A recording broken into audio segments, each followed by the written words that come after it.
दिनांक 7 डिसेंबर 2023 रोजीचे रात्री मौजे कासेगाव तालुका पंढरपूर येथील यल्लम्मा देवीच्या मंदिरात अज्ञात चोरट्यांनी प्रवेश करत यल्लम्मा देवीचा चेहरा असलेला मुखवटा, चांदीच्या केवड्याचे पान, देवीच्या पादुका व प्रभावळ असे एकूण 4,75,000 रुपये किमतीचा माल चोरी केलाय। त्याबाबत पंढरपूर तालुका पोलीस ठाणे येथे गुन्हा दाखल करण्यात आलाय।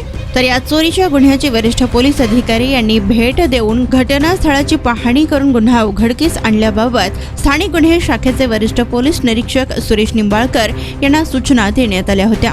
त्यावरून पोलीस निरीक्षक निंबाळकर यांनी गुन्हा उघडकीस आणण्याकामी सहाय्यक पोलीस निरीक्षक शशिकांत शेळके व त्यांच्या पथकांना गुन्हा उघडकीस आणण्यासाठी मार्गदर्शन केले होते।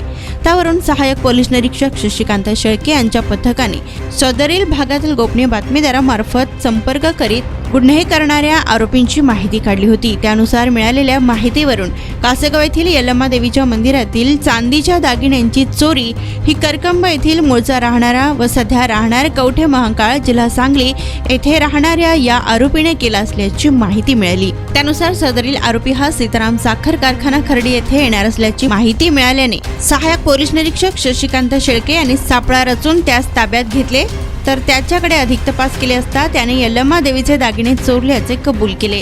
त्यानुसार आरोपीचा शोध घेत असताना आणखी एक आरोपी हा लोकमंगल साखर कारखाना बीबी दारफळ तालुका उत्तर सोलापूर येथे असल्याची माहिती मिळाल्याने त्यास देखील ताब्यात घेण्यात आलं। यावेळी त्या आरोपीकडे तपास केला असता त्याने पंढरपूर तालुक्यातील इतर 2 असे एकूण 3 घरफोडीचे गुन्हे केल्याची कबुली दिली। तर सदरील दोन्ही आरोपींना अटक करण्यात आली आहे।